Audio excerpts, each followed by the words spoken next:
From WABE in Atlanta, welcome to this special election runoffs coverage. I'm Rose Scott.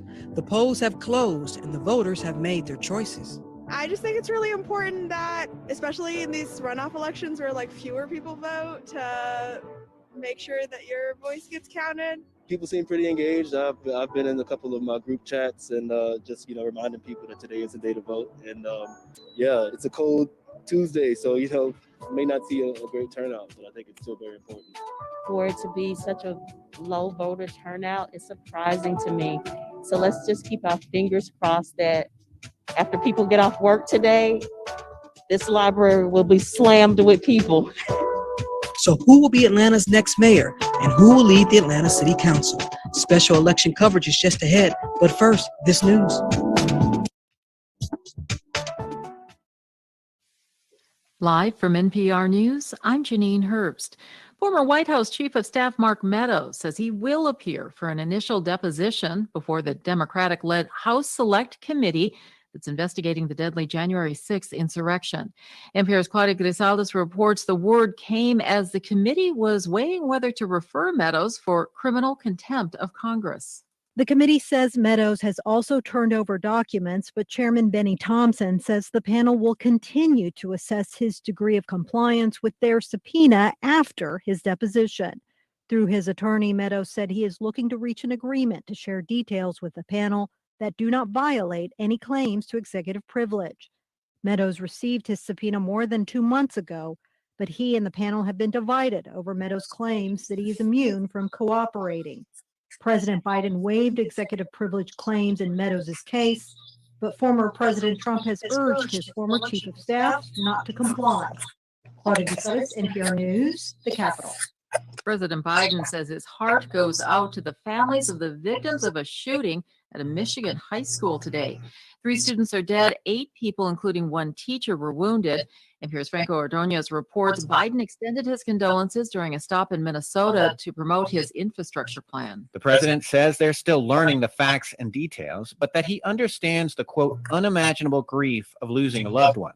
And he understands that an entire community is struggling to cope with such a horrific act.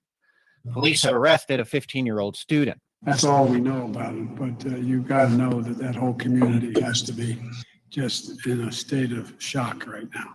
Biden spoke from a Minnesota Technical and Community College. He was there to deliver a message that such schools are needed to train the workers who will help rebuild America's infrastructure. Franco Ordonez, NPR News. Pfizer says it's asked the FDA to approve a booster shot for 16 and 17-year-olds. Right now, the shot is only available to those 18 and older. The Civil Liberties Group is suing the Biden administration for more information about whether federal prisoners released during the pandemic will need to return.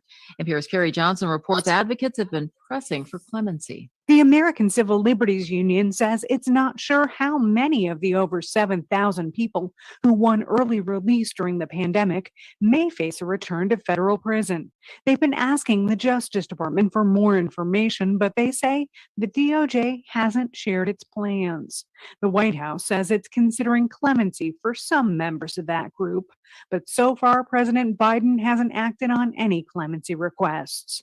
The Biden administration has said it has some time to make a decision since the coronavirus pandemic is ongoing. Carrie Johnson, NPR News, Washington. This is NPR News. CNN has suspended anchor Chris Cuomo after the New York Attorney General's office released transcripts that show he offered advice to his embattled brother's staff after former Governor Andrew Cuomo was accused of sexual misconduct. CNN says the newly released documents show a greater involvement than the media giant knew about. Cuomo is suspended indefinitely, pending further evaluation. The 2021 Atlantic hurricane season ends today. Houston Public Media Sasha Cordner has more on the active season. Dan Riley, a meteorologist with the National Weather Service in Houston, says it was a very busy 6 months. There were 21 named storms, which is not as many as last year, but it still is well above average. According to the National Hurricane Center, 7 of the 21 named storms were hurricanes. Among them was Hurricane Nicholas, which made landfall in Texas in mid-September. Riley says the most powerful was Hurricane Ida, which made landfall in Louisiana in late August. This year's hurricane season was the 3rd most active on record behind 2005 and 2020. Last year, there was a record-breaking 30 named storms. I'm Sasha Cordner in Houston. Home prices continue to rise across the country, another sign that the housing market continues to grow in the aftermath of the pandemic recession. The S&P CoreLogic Case-Shiller 20-City Home Price Index rose 19.1% in September from the year earlier. All 20 cities set new double-digit price records, with Phoenix as the hottest market. I'm Janine Herbst, NPR News. Support for NPR comes from Fidelity Wealth Management, helping clients develop a personalized plan to grow and protect their wealth. More at fidelity.com/wealth. Investment minimums apply. Fidelity Brokerage Services, LLC, and Americans for the Arts.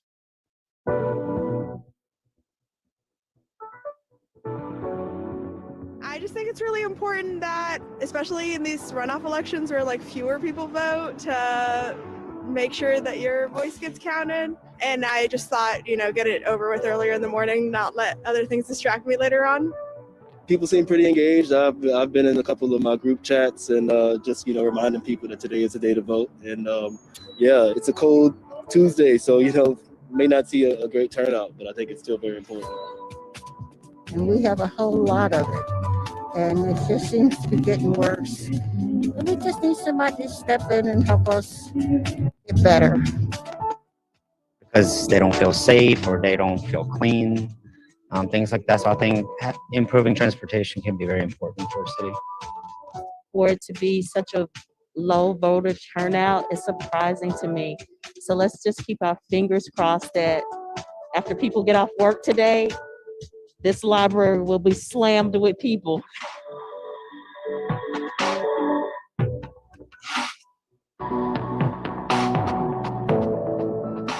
And voices of voters from today who've made their choices.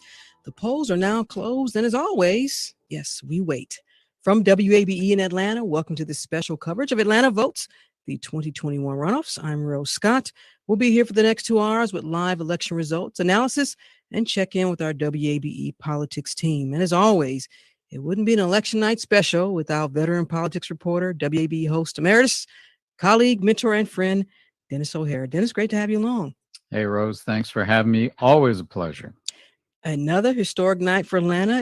There's something about, someone said to me, there's always something about when we're going to elect the next Atlanta mayor. And if folks were listening earlier today at 1 or even at 7 o'clock, we had a special in talking about the legacy of Maynard Jackson. There's just something special about election night when we're electing the next mayor of Atlanta. Always. And, you were mentioning Maynard Jackson, and I heard some of the special. It's ironic that I saw the movie Maynard on an airplane heading into Hartsfield-Jackson International Airport.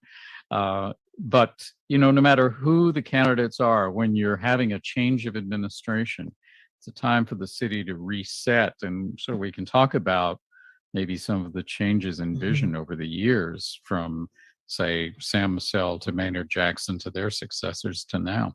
And if you go back and you listen to not only their speeches on the night they were elected or when they were, sworn in, some of the same issues. Maynard Jackson, I went back and I listened to the speech, and 2 issues, equity and public safety.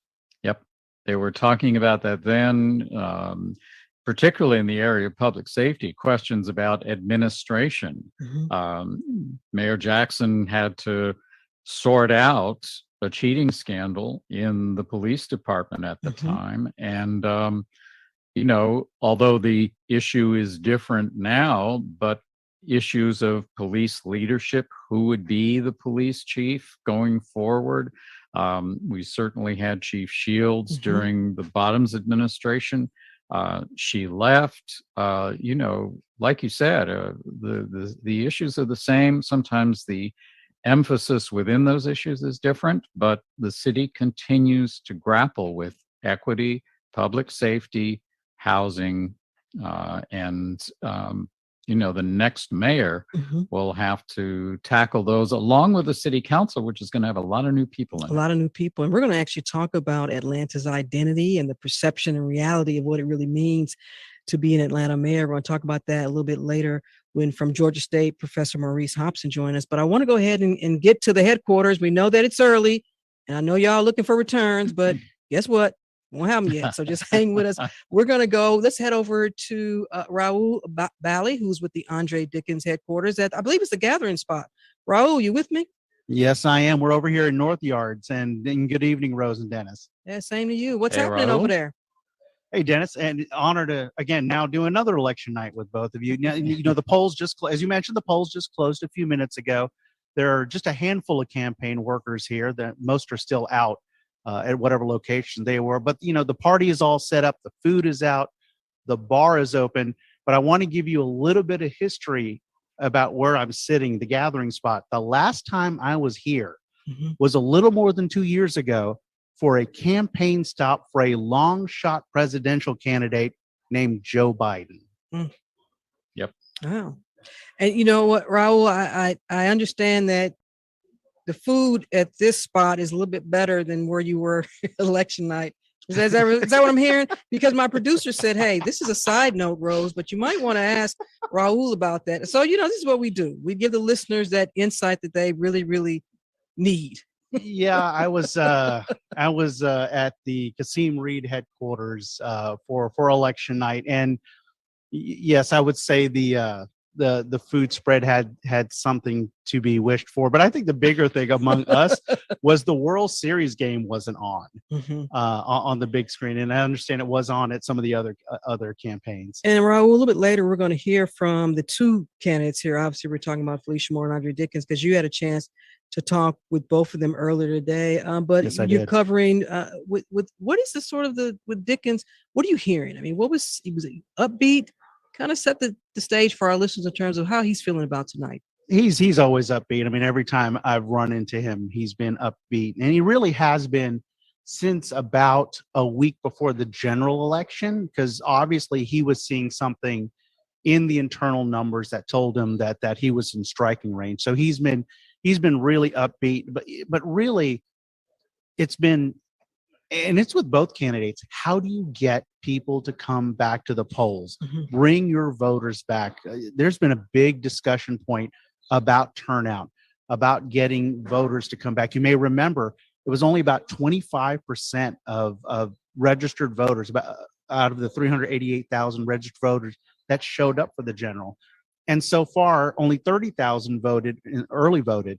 That's already 8,000 behind the general election. So, I've talked to the candidates multiple times about, how do you get your voters to come back? And with Dickens, for example, he was big focus on social media. He said he was really focusing on local influencers to get people to come back. Raul, he also had, it seemed, in the weeks between general election and runoff, he had a lot of mass media going on, a lot of TV ads, which says to me that a whole bunch of money came into his campaign as he moved from part of the pack in the weeks before the general election to then the primary challenger to Kasim Reed for that second spot. And then from the general election to the runoff, it'll be a while before we know exactly how much money he raised. But it seems that in that turnout effort that you talked about, there was a whole bunch of money that came into the Dickens campaign once he established himself as a serious contender.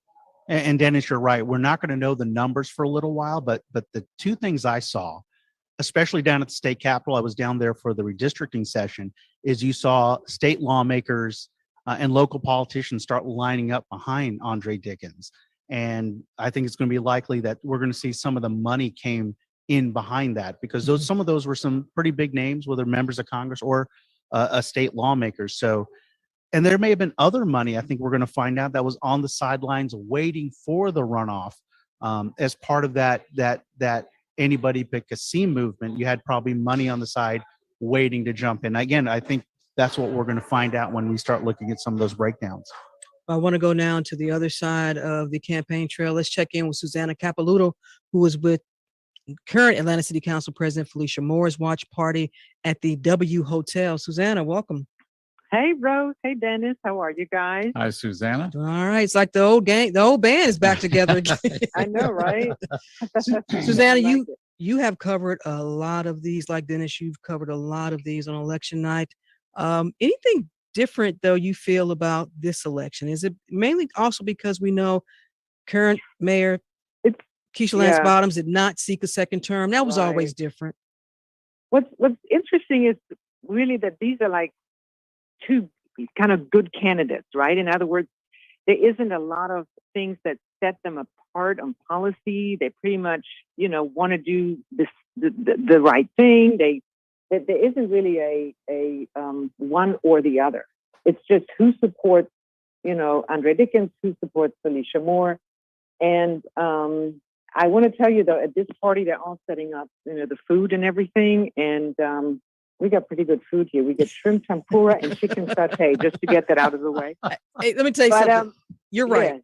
Yes, go ahead. Yes. So I just want to make sure, the food is good here. But in terms of what her people are saying is basically they're looking now at the turnout and where people turned out. They know that Felicia Moore, after so many years, over 2 decades on the city council, is known, in all parts of the city. So she has sort of supporters everywhere in a way.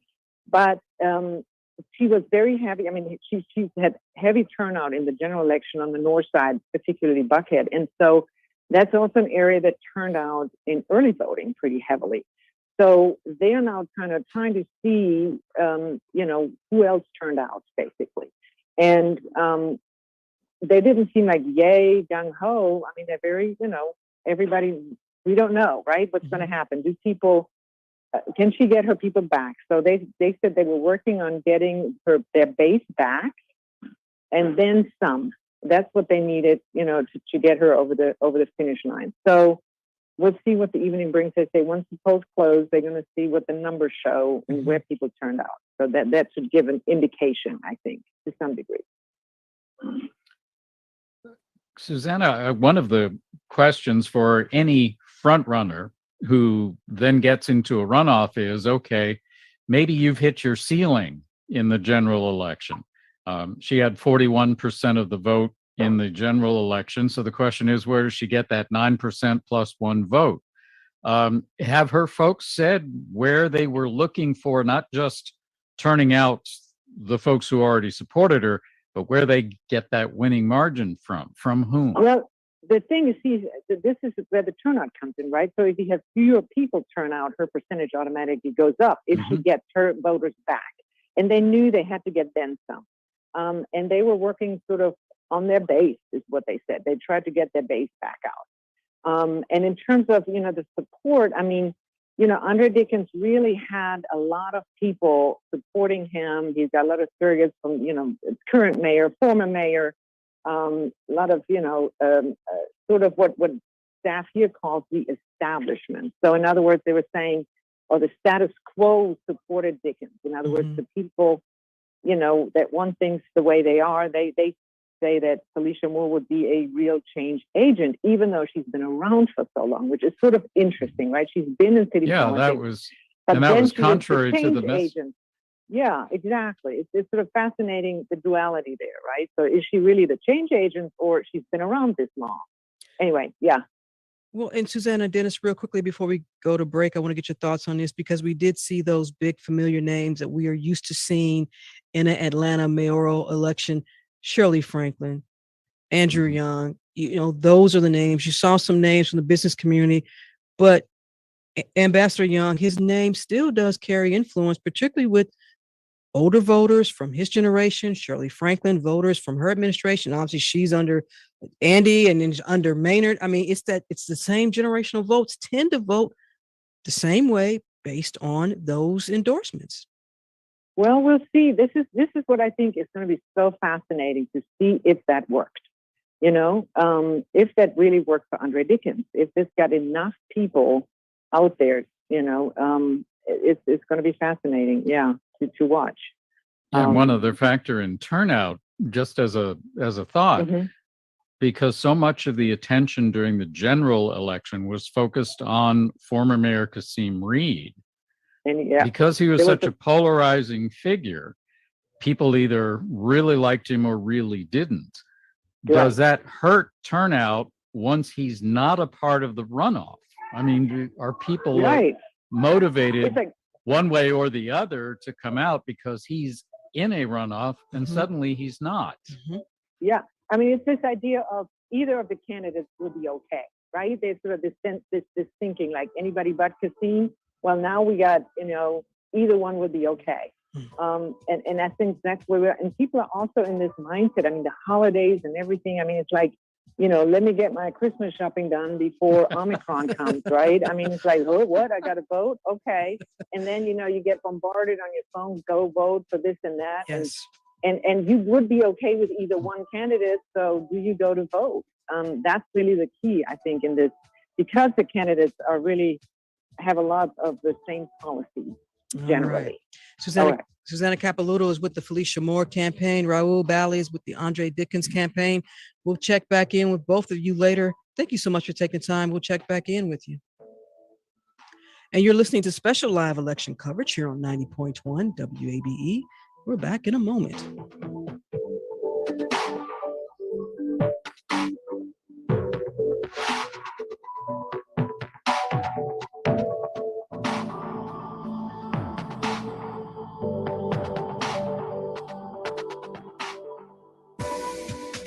Support for WABE comes from Jewish Family and Career Services. When turbulent times caused isolation, depression, job loss, and financial hardships, JFNCS was here for Atlanta. Many more still need our help. More at jfcsatl.org.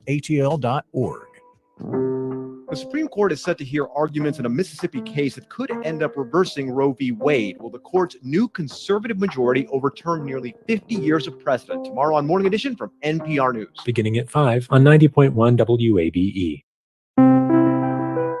As the year comes to a close and you donate to the organizations you care about, here's a great reason to give right now to WABE on Giving Tuesday.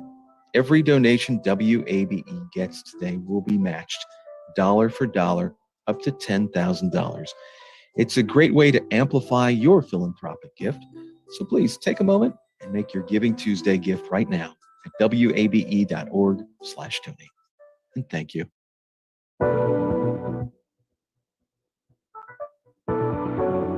And this is 90.1 WABE, Atlanta's Choice for NPR. I'm Rose Scott alongside Denis O'Hara for our special election coverage. Let's head over to our WABE Elections Returns Update from Studio 2. That's what we call it tonight. Our ATC host, Jim Burris. Jimmy, what do you have for us? Well, it's going to be a quick update. Let me just tell you that, Rose. But I think I have to preface this by saying my black bean burrito from Chipotle was really on point tonight, since we're talking about all the food at various candidates' parties. So thank you for that. We do have some early returns right now. And the mayor of Atlanta, of course, the big one that a lot of folks are watching. And the returns coming in now have Felicia Moore far behind Andre Dickens. Andre Dickens with about 60% of the vote to Felicia Moore's 40%. And for city council president, Natalie Archibald is coming in with 46% of the vote. Doug Shipman, 54%. Going to Marietta, where the city council Ward 5 race is getting some traction right now. And Carlisle Kent seems to be a big front runner in this one against Reginald Copeland, 78% to 22%. And in Duluth, the only other race that we have any information on right now, this is for City Council Post 4, and Manfred Greider is at 50%, and Brandon Odom, 50%. So that's where the excitement is. All right. Thank you so much, Jim Burris. And we'll be checking in with you throughout the night, of course. You know, Dennis, before we get to Professor Maurice Thompson from Georgia State, I think our next guest is the perfect person to ask about the nerves on a night like this. Kathy Willard, current chair of the Fulton County Elections Board and former Atlanta City Council president herself. So we're going to check in with Kathy and Willard. former mayoral candidate. That's 4 right, years former ago. mayoral candidate. I forgot about that. Kathy, don't be mad at me for leaving that out. No, there's too many formers in front of my name. Let's talk about the Atlanta City Council president race for a moment. You know what that's like, but I think a lot of people still don't understand really the role of the Atlanta City Council president and how important it is, and sort of bridging that gap between the council and the mayor's office. How would you assess during your time?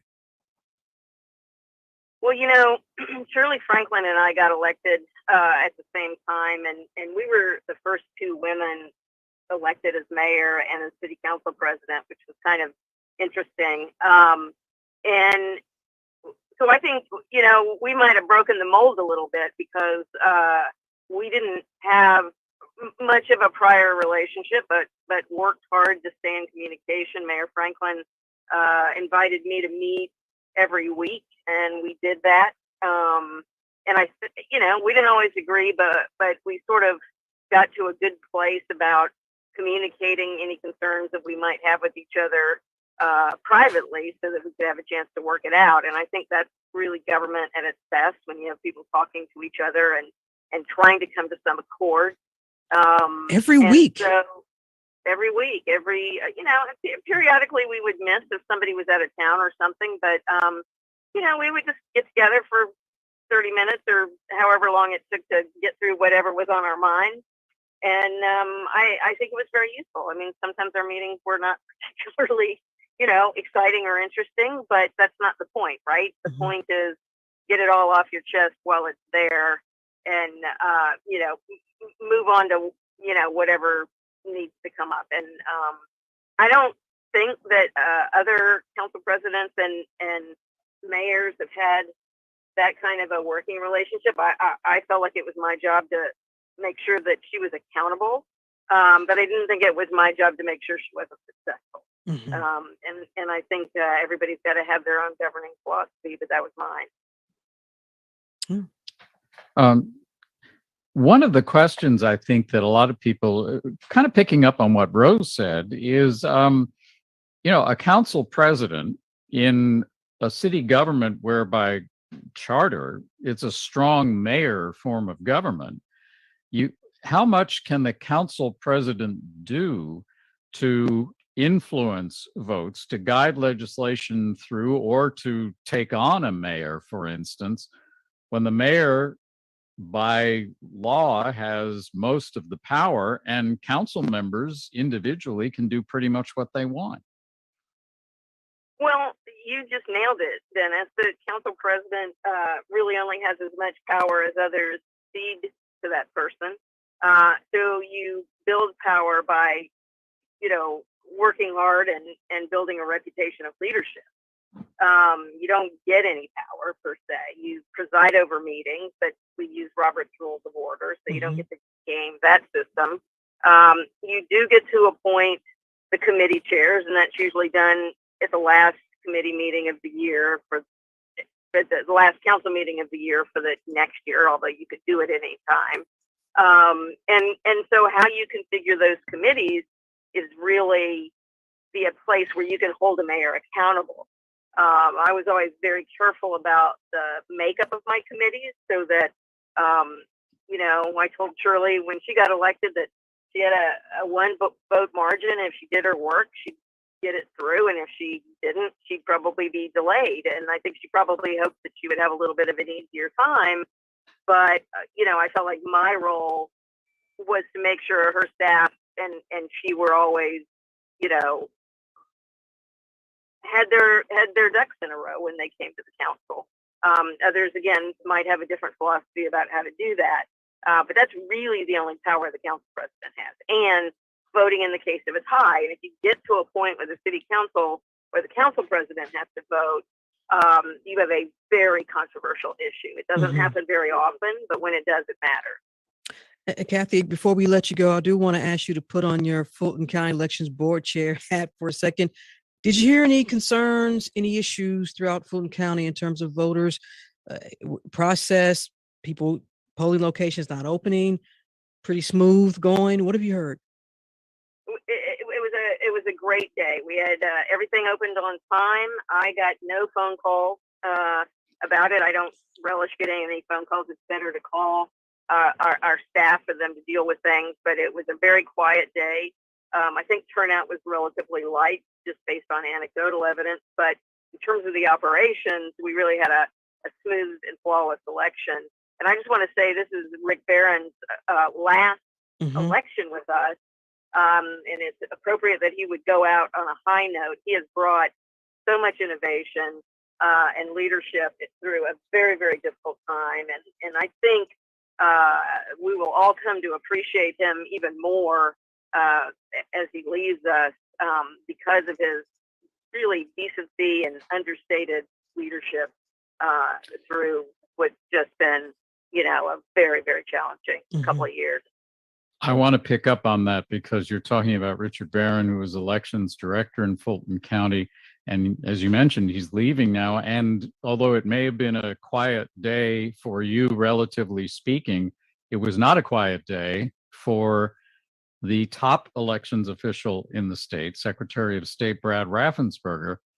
Investigators for the U.S. House Select Committee on the January 6th insurrection interviewed him, I think today, on his interactions with former President Trump and his surrogates after the 2020 elections. And of course, as you just implied, so much of that energy from the former president was focused on Fulton County to try to overturn the result in which Joe Biden won Georgia. Have any of the U.S. House Select Committee people come to talk to you or to Richard Barron? I do not know if they've come to talk to Richard Barron, but they have not come to talk to me. And of course, I was only appointed this late in September, so I don't really have any firsthand knowledge of anything that transpired with the president. No, but they may want to request material or something.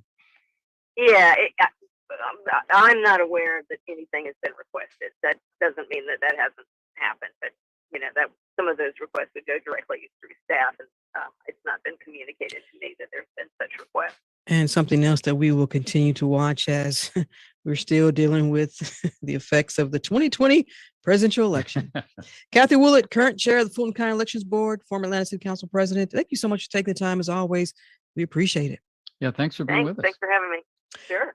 Dennis, earlier when we talked about sort of the history of Atlanta mayors, perception and reality, I want to bring in now from Georgia State University, Associate Professor of Africana Studies, and he's a historian as well. He's also author of The Legend of the Black Mecca, Politics and Class and the Making of Modern Atlanta. Let's welcome in Professor Maurice Hobson. I call him Professor Mo, but Professor Mo, welcome to the program. It's always a pleasure to be here with you, Rose.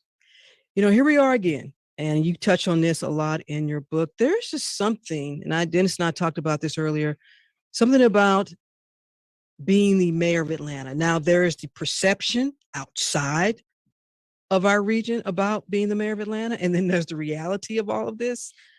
Reflect for me, if you will, yet on another historic night as Atlanta will elect another mayor, and put all this in perspective for us. Well, first and foremost, being the mayor of Atlanta, Georgia is a hard job. And it's not anything that I would necessarily want to do. But the city of Atlanta means so much to so many people. And there are different monikers that the city, embodies, the city too busy to hate in the 1950s, the Black Mecca in the 1970s, Hot Atlanta in the 1980s. And now, for Black folk, you got, Black Hollywood and all kinds of different things. But it means similar things to different folks. But one of the things that we can say that Atlanta has gotten right is that conversation around inclusion and what this city is. And, a lot of that has been credited towards Maynard Jackson. And that's not to say that it just comes from Maynard per se, but Maynard's bloodline and his lineage. I mean, with his grandfather, John Wesley Dobbs, who was the most powerful Prince Hall Mason in all of Georgia and could really talk with the churches and galvanize voters and creating the Atlanta Negro Voters League. But then, the relationship between the Atlanta Negro Voters League and people like, Bill Hartsfield and Ivan Allen and all kinds of different people. So there was that biracial negotiation.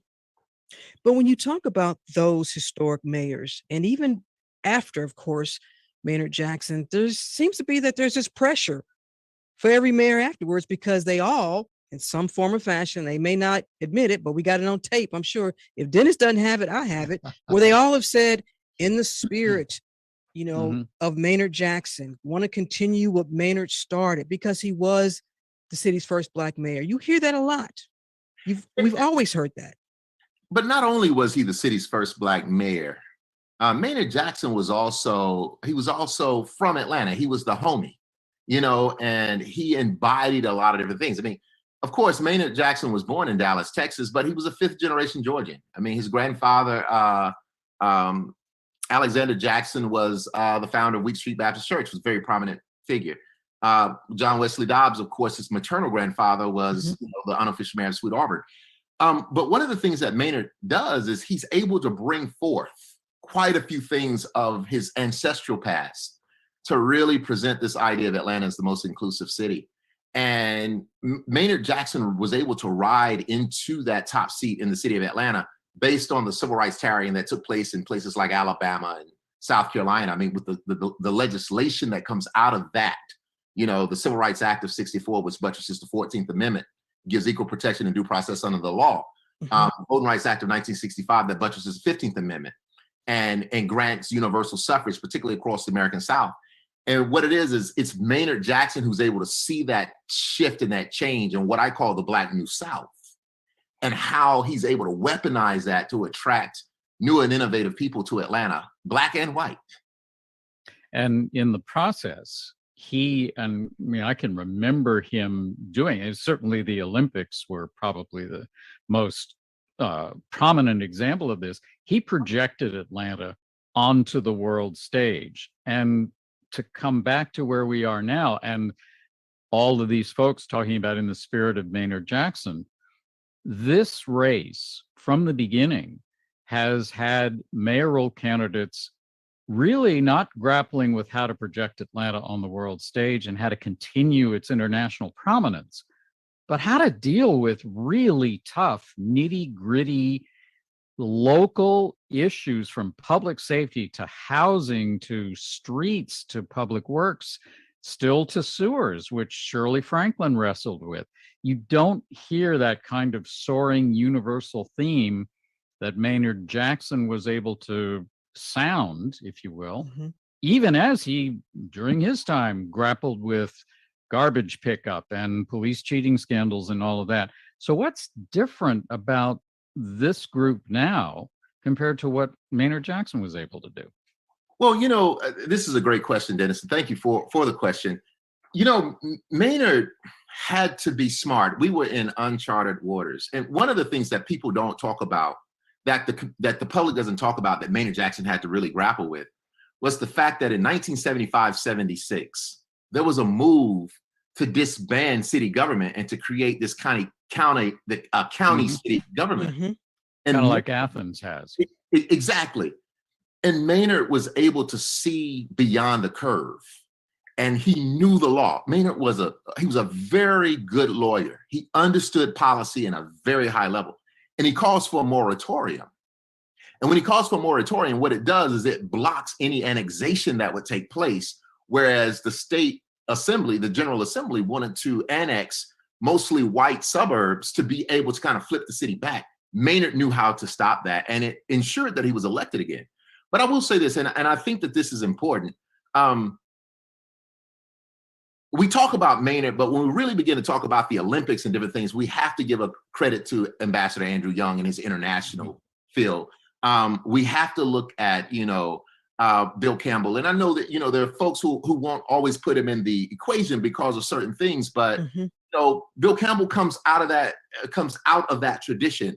And so does Mayor Shirley Franklin, who really does, work under the machine of learning from Maynard Jackson and Andy Young and Bill Campbell. And I'll say this about being a mayor of anything, and this is one of the beauties that I have, is I don't have to run for office, and so I don't have to necessarily play that game.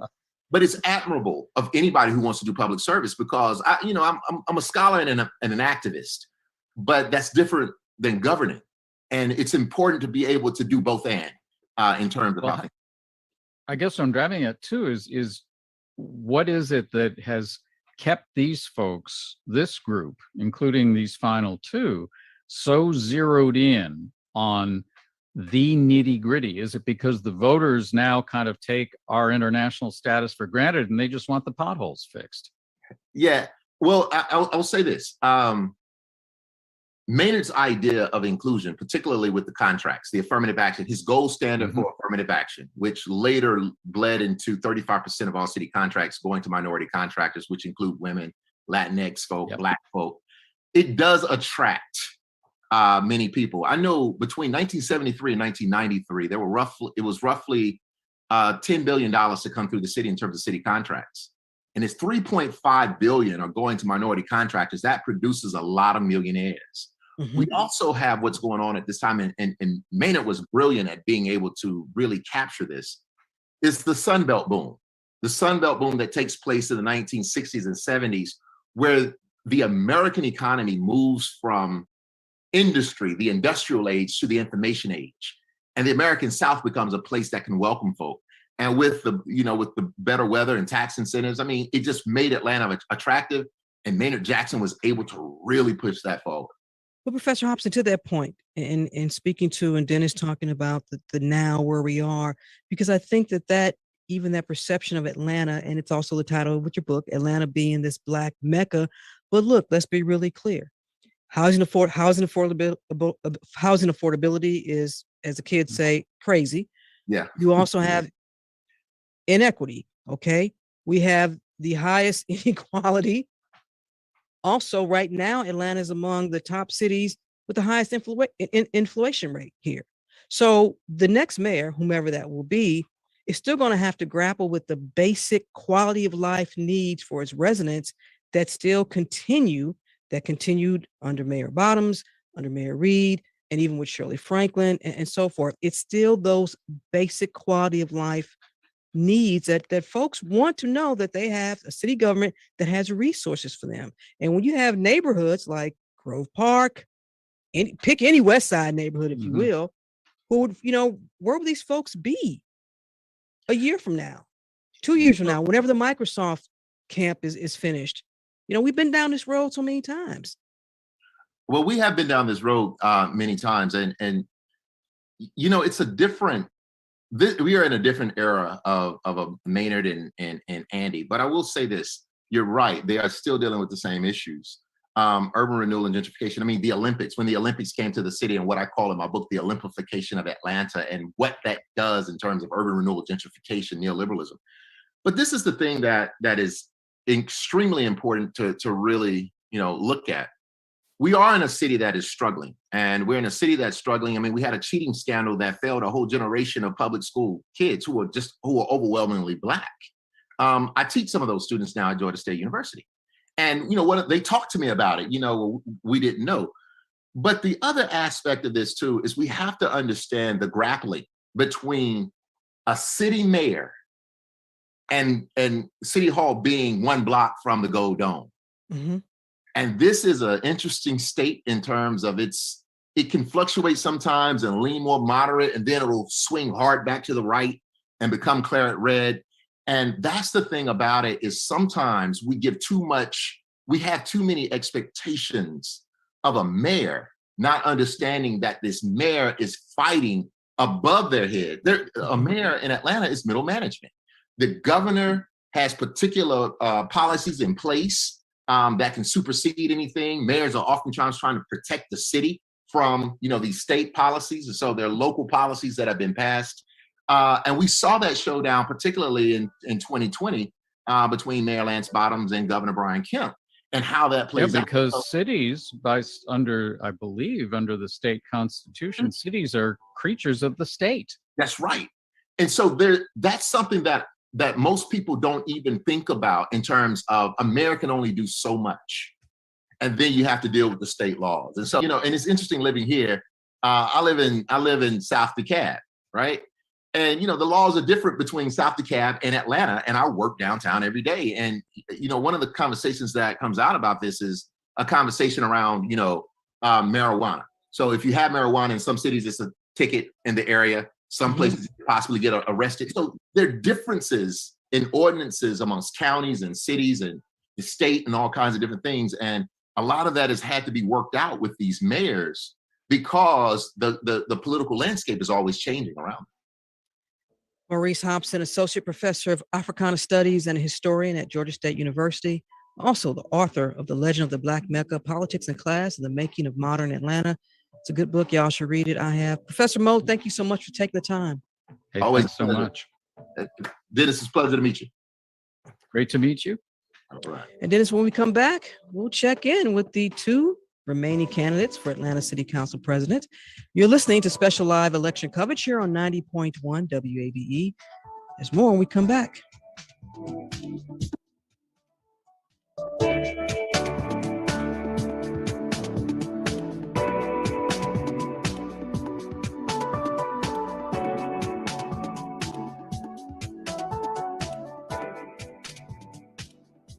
Support for WABE comes from the Galloway School, where students ages 3 to 12th grade are inspired to be fearless learners while discovering more about themselves and the world. Open house on Sunday, December 5th. Registration at gallowayschool.org. And from Oriental Designer Rugs, direct importer of traditional, Ushak, transitional, and modern rugs from around the world for over 37 years. You can visit our relocated showroom at 1224 Collier Road, orientaldesignerrugs.com. Sometimes it seems like the news industry is one big runaway train headed way too fast, destination unknown. I'm Elsa Chang. At All Things Considered, we plan our daily voyage carefully and take the time to see the important sights along the way. Don't worry, we'll still get you where you need to go. All Things Considered from NPR News. Enjoy the journey. Driving home Atlanta from 4 on 90.1 WABE.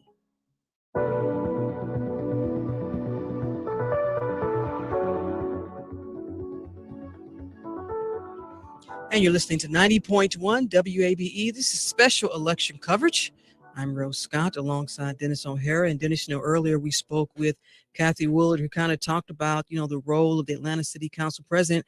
Let's check in now with them. Let's first begin with Natalie Archibald, who's currently a city council member and now running to be, hopefully, elected through her eyes, Atlanta City Council president. Councilmember Archibald, thanks for taking the time. I really appreciate it. I appreciate you both. Thank you very much. When we had Kathy Willard on, she talked about the role of the Atlanta City Council president, also being able to, make sure they have a good relationship with the mayor's office. You've obviously been on the council side. How do you see the role of Atlanta City Council president? I do think it is important to have a good relationship and rapport between the council president and the mayor. And the thing that I've seen in the 2 decades that I've been on council is that when there is a council president who has aspirations to be mayor or that's on their to-do list, that it has created a communication barrier between the mayor and the council president. And one of the things that I am firm in, and that is that I ran to serve the council and to serve the public. I have no aspiration, no intent to be a competitor at any point to the mayor. And my hope is that that will free up, because there won't be that competitive dynamic to the relationship that will allow us just to do the people's business. So then, in terms of getting your, I don't know if you'd call it administration together as city council president, but what is the first thing that you would do? Because you, on the one hand, have to be a bridge to the mayor. On the other hand, you have to, in a way, speak for the council, and you're going to have a whole lot of new members with their own agendas. So do you first build that bridge to the mayor's office, or do you try to get the council organized, if you will, so that it speaks with a voice that can sometimes counterbalance what comes out of the mayor's office? Well, I think it's all of the above on some level, right? But the first thing that I want to do, to your point, we will have up to 8 new council members, although we know Alex Ron and Mary Norwood are not new to the council. They have been away for a while. And so the first thing I want to do is to meet with the council members and to create an opportunity for, I've been calling it City Hall University, where we can help people get acclimated to the bureaucracy, to the kinds of things that council members typically encounter, so that there won't be the learning curve that will be extended, but that we can truncate it to a point where in January, once everyone is installed into office, that we can begin working. So I do want to pull together all the colleagues. And then to your point, the next step would be talking with the mayor. The good news is both of them have been colleagues, and I have a very good relationship with them. I know things change as positions change, but I am looking forward to being able to work with both of them. And what's really important for me is I've seen council presidents meet with mayors, but it didn't trickle down to the body. I want to make sure the conversations and communication spreads more widely across all of the council, so that we are all able to have that open communication. And final point, all of us have been on the campaign trail for the last 7 to 8 months, and we have all heard the same things from the public about the things that are priority for them. And we just need to get about creating that pathway and roadmap to getting those things done. Well, now let's go over to your competitor. Of course, he's familiar with the nonprofit world, and he is a newcomer in a sense to politics in terms of running for an elected seat. Let's welcome in Doug Shipman. Doug, welcome. Thanks. Good to be with you again. You know, I'll ask you the same question that I asked Council Member Archibald. It's, you know, the role of the Atlanta City Council President. You know what it is. It may be the same as what Councilmember Archibald said, but if elected, how will you see your role being different, or should it be? Well, I think that the messages I've heard on the campaign trail over the last few months is that people really want access and responsiveness from their city government. And I think that they've been frustrated. Part of it's been COVID, but part of it, I think, has just been, you know, things like the 311 system not operating as well as it should. And so I think the city council president absolutely has to make the council work well, absolutely has to work with the mayor, but also has to be a bridge to neighborhoods and communities. And we're going to have issues that are very neighborhood focused. I've heard a lot of those issues raised by folks across the city. And I think we've seen in the past, the city council president role can really shepherd neighborhood desires into the city. Look at what Kathy Willard, who you had on earlier, did in bringing the Beltline forward. And so I think that there is a way in which the city council president can not only be a city hall position, but really can be a citywide position. Well, you talked about bridges to neighborhoods, and one area of several neighborhoods that may be getting more attention than the others, like it or not, is Buckhead, because it is threatening to leave. And if it does, already expensive programs that everybody is promising for all the neighborhoods in the city will become even more so, because you're going to lose that revenue from Buckhead. So how important is it to put Buckhead into the conversations with the city council? And how do you convince other parts of the city that you're not just catering to Buckhead? It's going to be a difficult dance from the beginning. Well, Dennis, I'll take the second part first. I actually talked about Buckhead because folks brought it up across the entire city. And not only from the perspective of not wanting Buckhead to leave, but from the perspective of Buckhead is a destination that the entire city uses. It's a shopping destination, it's an employment destination. And so the good news is I don't think it's going to take much convincing for the entire city to really want to work on the issues Buckhead has raised, because they're the same issues that I heard in Southwest Atlanta, in Norwood Park, in Midtown, et cetera. So there is a consensus about the issues, which I think will address a lot of what Buckhead has raised.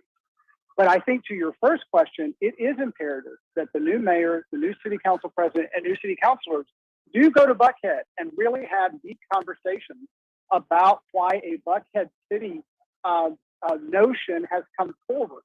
I still fundamentally believe, having been on this campaign, that most people in Buckhead do not want to quit Atlanta. But I think that they do very much want to see the city of Atlanta better serve Buckhead and better serve the entire city. And I think we have to show that. And I think we have to make progress on things like city services and how we're growing and sustainability and public safety. We need to show progress so that folks have confidence in the city's ability to deliver. And we should note, because folks in the emails, and they say, Rose, not the entire community of Buckhead wants to leave the city of Atlanta. It's there's a group there and there's a group against it. So we should note that. Doug Shipman, Nathan Archibald, thank you both for taking the time. We really appreciate it. Thank you. You know, Dennis, it's time now to check in with Jim Burris. Now, earlier, Jim said he had a food update for us. I don't know what Jim has for us. He's in Studio 2, our Was there WABE. desserts? That's what we want to know. Our WABE Elections Update Center. Jimmy, what you got for us? Well, I was hoping you'd have something for me. I'm kind of getting hungry over here. It's been a little bit, but you know, we can get back to that. But right now, I want to take a look at some races, and let's just say it's gotten tight in some places. We'll start with the Atlanta mayor, of course, the big race that everybody is paying attention to right now. And Andre Dickens continues to command a lead in that race, 59.7% to Felicia Moore's 40.3%. But again, those numbers even were the first to come in, so there hasn't really been an update. We're expecting that fairly soon, and that could shift at any moment. In the race for Atlanta City Council, Nathan Archibald with 46% of the vote, Doug Shipman, which we just heard, both of them, 54%.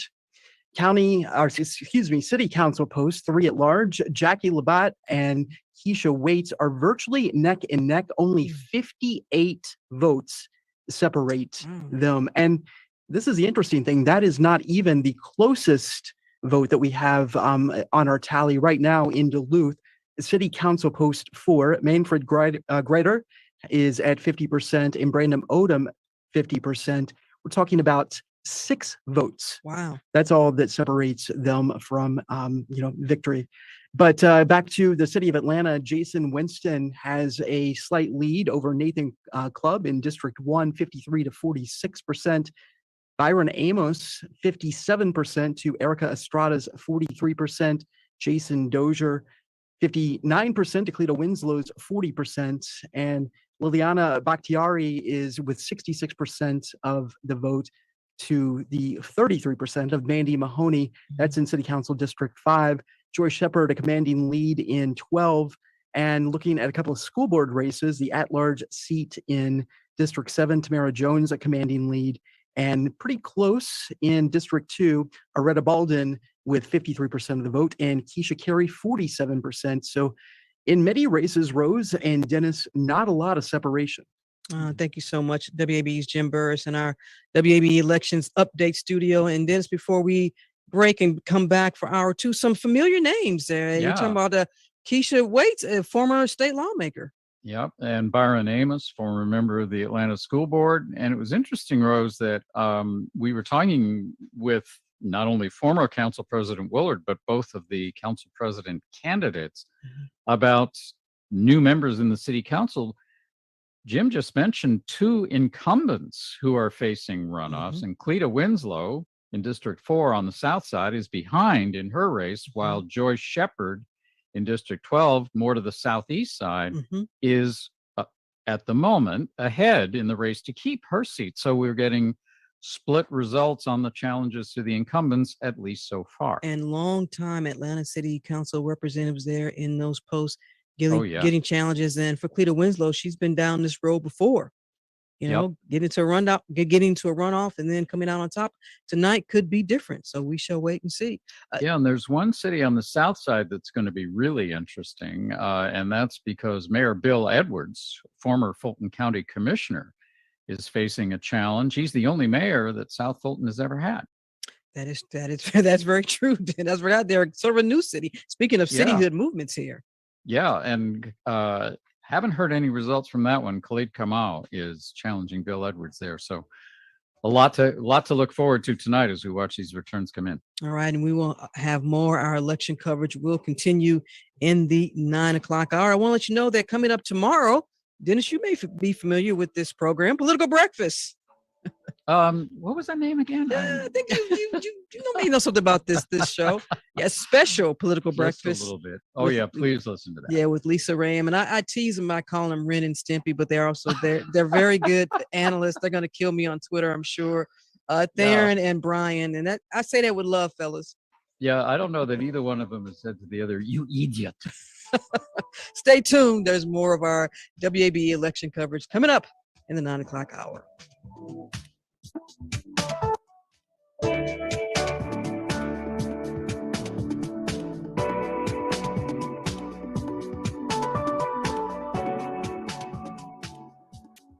Support for WABE comes from Atlanta Ballet, presenting the Nutcracker in its debut year at Cobb Energy Center, an Atlanta holiday tradition, live with the Atlanta Ballet Orchestra, December 4th through the 29th.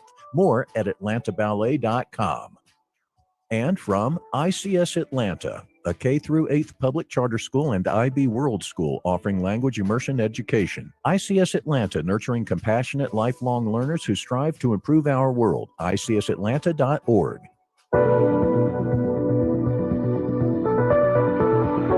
From WABE in Atlanta, welcome to this special election runoffs coverage. I'm Rose Scott. The polls have closed and the voters have made their choices. I just think it's really important that, especially in these runoff elections where fewer people vote, to make sure that your voice gets counted. People seem pretty engaged. I've been in a couple of my group chats and just reminding people that today is the day to vote. And it's a cold Tuesday, so may not see a great turnout, but I think it's still very important. For it to be such a low voter turnout is surprising to me. So let's just keep our fingers crossed that after people get off work today, this library will be slammed with people. So who will be Atlanta's next mayor and who will lead the Atlanta City Council? Special election coverage is just ahead, but first, this news. Live from NPR News, I'm Janine Herbst. The Biden administration will have to defend its new immigration enforcement priorities in court again. NPR's Joel Rose reports the Fifth Circuit Court of Appeals has agreed to rehear a legal challenge to rules that limit those whom authorities should arrest and deport. Under the Biden administration, immigration authorities have been told to prioritize the most pressing threats to public safety and national security, along with recent border crossers. The administration's critics say that prevents immigration and customs enforcement officers from doing their jobs. Republican attorneys general from multiple states went to court. A federal judge in Texas agreed to block the rules. Then a 3-judge panel at the Fifth Circuit Court of Appeals mostly stayed that order. Now, the full Fifth Circuit Court has agreed to hear the case en banc, putting the future of the Biden administration's enforcement guidelines in doubt once again. Joel Rose, NPR News. Pfizer has asked the Food and Drug Administration for authorization to give a booster shot of its COVID-19 vaccine to people between the ages of 16 and 18. NPR's Joel Pelka has more. In October, Pfizer announced results of a randomized study of 10,000 volunteers 16 years and older that showed that a booster dose of its COVID-19 vaccine improved vaccine efficiency to 95.6%. But when the company initially asked the FDA for emergency authorization for its booster, it limited the request to those 18 and older. Now the company is expanding that request. In a tweet, Pfizer CEO Albert Bourla said it was, quote, "our hope to provide stronger protection for as many people as possible, particularly in light of the new variant." The Biden administration has encouraged everyone who is eligible to get a booster to go ahead and get one. Joe Palca, NPR News. A white former police officer in Minnesota, charged with killing a black man earlier this year, is expected to take the stand in her manslaughter trial. As Matt Sepik of Minnesota Public Radio reports, 4 jurors were seated today during the first day of jury selection in the trial of Kimberly Potter. Potter and another officer tried to arrest 20-year-old Dante Wright on an outstanding warrant during an April traffic stop in the Minneapolis suburb of Brooklyn Center. On body camera video, Wright is seen spinning away from the officers just before Potter shouts taser and shoots Wright with her handgun. A retired special education teacher was the second juror to be seated after she told prosecutor Matthew Frank that she would not take into account anything that she heard outside of court. Do you understand that you have to set aside any of that part? Of course, I know that the victim is not on trial. Opening statements are expected next week. For NPR News, I'm Matt Sepik in Minneapolis. Asian markets are trading higher at this hour. The Nikkei, the main market in Japan, up about 0.2%. The Hang Seng in Hong Kong is up 1.3%. U.S. futures contracts are trading higher. This is NPR. Singer and performer Josephine Baker was given France's highest honor tonight when she was inducted into the Paris Pantheon. NPR's Eleanor Beardsley has more on the first Black woman and entertainer to be honored in the Pantheon alongside other French heroes. A sound and light show retracing the life and achievements of Josephine Baker was projected on the outside of the Paris Pantheon on this night as thousands of people lined the streets to watch. Baker escaped the segregation of her native St. Louis to become a star in Paris in the 1920s and 30s. She became a French citizen and fought for the French resistance during World War II. En quelques années seulement. Paying tribute to her, President Emmanuel Macron said in only a few years, Josephine Baker forged her legend and entered into the imagination and intimacy of the French people. He called Baker an American who took refuge in Paris and became the incarnation of the French spirit and the symbol of an era. Eleanor Beardsley, NPR News, Paris. Consumer confidence fell to a 9-month low this month, held back by rising worries about inflation and lingering concerns about the coronavirus. The Conference Board says its consumer confidence index dropped to a reading of 109.5, down from 111.6 in October. It's the lowest reading since February. The Conference Board says concerns about rising prices and, to a lesser degree, lingering worries about COVID were the primary drivers of the decline. Wall Street lower by the close, the Dow down 652, NASDAQ down 245. I'm Janine Herbst, NPR News. Support for NPR comes from NPR stations. Other contributors include American Jewish World Service, supporting human rights advocates worldwide as they respond to COVID-19 and defend democratic rights. Learn more at ajws.org and the Annie E. Casey Foundation.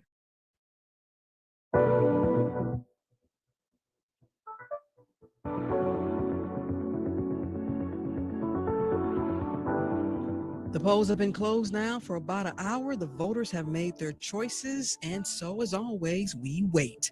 From WABE in Atlanta, welcome to this special coverage of Atlanta Votes, the 2021 runoffs.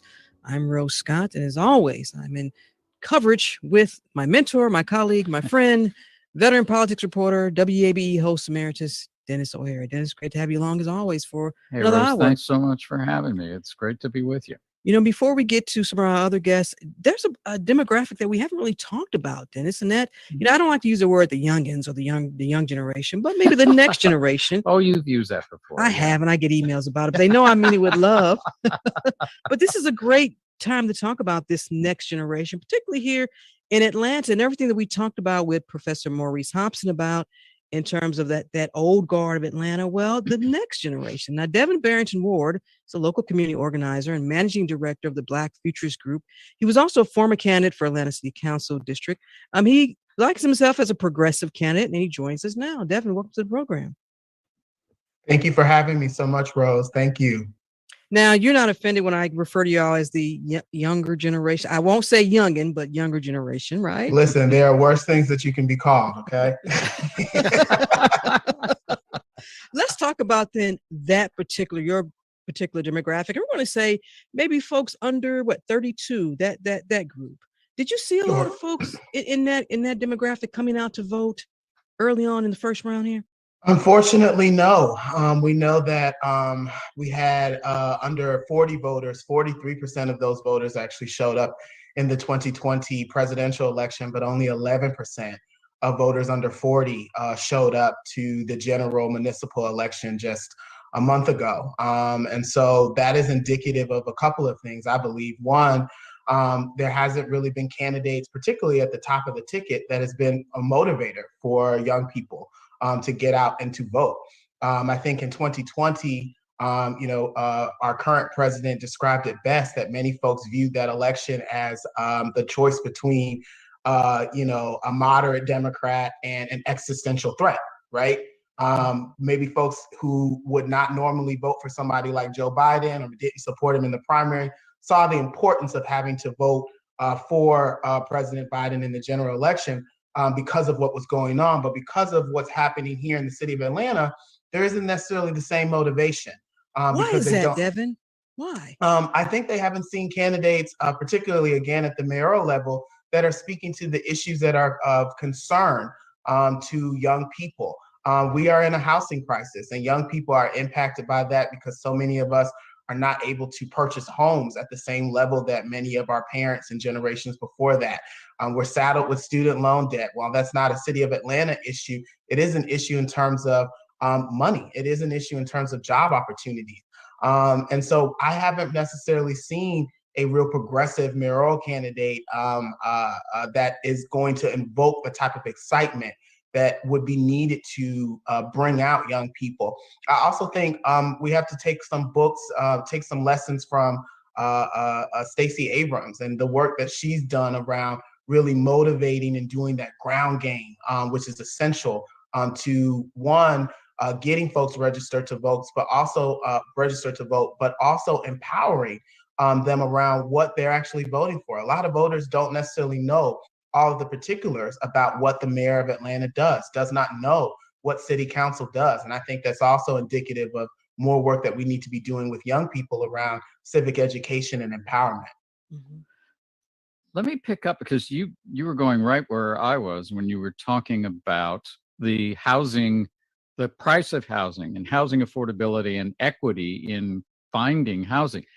Both of these candidates have talked about that in the middle of talking about public safety and about, being able to get services delivered. They have talked about housing and what to do.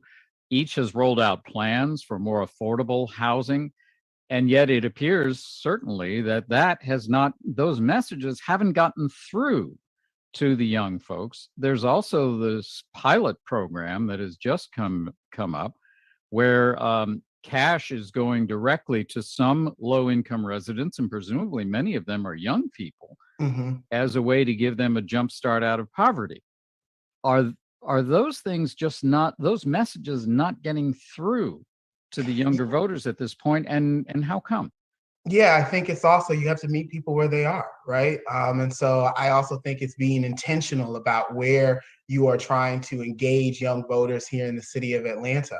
They aren't just, contrary to popular belief, there's so much going on social media that it can be hard for candidates for local office to cut through the noise on social media to speak directly to young people. So it's going to the places where young people hang out and being unafraid about speaking to those issues. But I also think some of those plans, not many young people actually see themselves in that plan, see themselves benefiting from these affordable housing plans, because there are some folks who make too much money to qualify for those affordable housing, but don't make enough money to really be competitive in the housing market as it exists here in the city of Atlanta.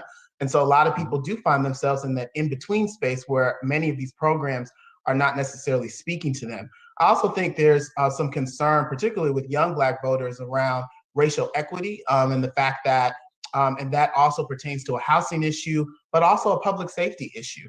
Many folks many young voters are supporters of the campaign to close and reimagine the Atlanta City Detention Center. Council President Moore has doubled down on wanting to hand the facility over to Fulton County. We haven't really heard a lot from the Dickens campaign. Initially, he said that he would do the same, but has kind of backed off of that as he's gotten closer to the runoff election. And then also many of these folks were some of the same folks who voted for Cop City, which also many young people in the city of Atlanta were not supporting because of the concerns around the militarization of policing and also the environmental concerns that have not been addressed yet. So you also have candidates who, while they may be speaking to some of the issues, they also are handicapped on some of these other issues where young people are just much more progressive and further along than many of these other candidates are as it pertains to a public safety approach for the city of Atlanta. Well, Devin, you were out there, you were campaigning, you heard issues from so many voters. So if you are, then you're able to have a sit down with Atlanta's next mayor, then what strides do you really want to hold them accountable for as it relates to your generation, your particular demographic group? Yeah, I think it's making sure that there are serious investments into young people. The fact of the matter is that our public safety challenges are reflective of the lack of investment in young people. The majority of many of these property crimes that we're seeing here in the city of Atlanta are connected to young people who've been impacted by the pandemic, just like everybody else have. Many of them are school aged or shortly out of school, and there's not enough opportunities for these young people. And so I think one of the things I know I will be holding them accountable to is in my role as a community organizer, and I ideally will sit down and meet with whoever the next mayor is. I've worked with both of the two candidates and worked with the current mayor on the campaign to close the city detention center. And so it's making sure that we're not just paying lip service to progressive public safety. That we actually are investing more money into PAD because people out and about in the community that I've spoken to in Grove Park, Center Hill, and other Bankhead connected communities are talking about they want to see solutions to public safety issues and not Band-Aids. Well, there's that then, especially when you're talking about school age folks and folks who are going through school and perhaps getting out of school without being really equipped to handle a lot of the challenges that they're going to be facing.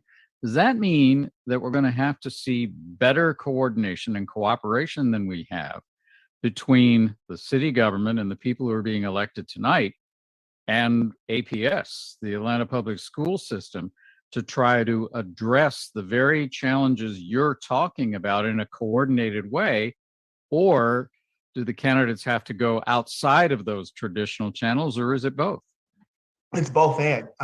It is partnering with the school system to make sure that they have all the things they need. I think developments like the huge Microsoft campus is a great opportunity to make sure that we have a direct pipeline of training from large institutions like Microsoft to invest in young people so that they can actually qualify for those jobs, because so many times we hear from these large corporations that do come to our city that they don't hire locally because the talent doesn't exist. Well, Microsoft, they basically, as far as I'm concerned, invented the computer. So they can most certainly train so many young people in the city of Atlanta to take these jobs so that there is more opportunity to generate wealth. And I do think that's a partnership that's intentional with development and APS. And so only the mayor and the city council can be a conduit for that, because they are oftentimes leading on development. But it is also being out of the box. We do not run the schools, but we run the parks and recreations programs that many of the young people in the city of Atlanta interact with. And so if it can't be done in the school system, we need to be looking at our parks and recreation programs as the avenue for how we are intuitive and out of the box as far as how we're investing in young people. The next generation. Devin Barrington Ward, local community organizer and managing director of the Black Futurist Group, also former candidate for Atlanta City Council District here, progressive candidate. Thank you so much, Devin, for taking the time. Thank you for representing your generation. Good conversation. Thank you. I appreciate y'all.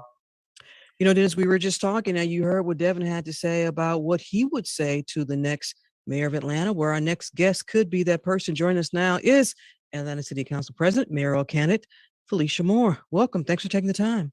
You're welcome. Thank you. Good evening. You heard what Devin Barrington Ward had to say about a demographic that maybe he felt y'all didn't really reach in messaging. But if elected mayor, do you have a plan to really focus on what the city can do to help our younger generation, whether it's those that are in what we call the Generation Z, or even those kids right now who are just too young to vote, but will be voting soon? Yeah, and I think that he does make a good point. I know Devin, and I know he's very passionate about his positions, and I believe he knows that as mayor, I will certainly have a listening ear, and certainly where we can work together on issues. I do believe that they need to be at the table, and I want to have an administration that brings everyone to the table, and that includes our young people. And President Moore, before, and Denis has a question for you, but I want to also just focus on, also the plight of many of those students who attend APS, and you're looking at a district that has right around 80% of those students are at the poverty level. We know that's for some of them, they have to be the part of the breadwinners in their family. So now we have to get into resources that the city could possibly provide, so those young people don't turn to other alternatives, which you and I both, and Denis, know what those could be, which could lead to more far deadlier situations that could impact them for the rest of their lives. How do you see the city of Atlanta being able to focus on the juveniles here? Well, it's got to be a part of our plan. It is certainly part of my platform. You know, the children have to be focused on. We need to provide what we can, certainly working with APS, but also, lifting that up. I want to make sure that after school, that we're providing after school programs. We're providing programs that kids want to get involved with it. I say, these kids today do not want to do arts and crafts. They want to be touched with the technology. Perhaps they may want to learn more things about trades. We need to find out what they want, and we can use our facilities, our recreation centers, and make them more than recreation.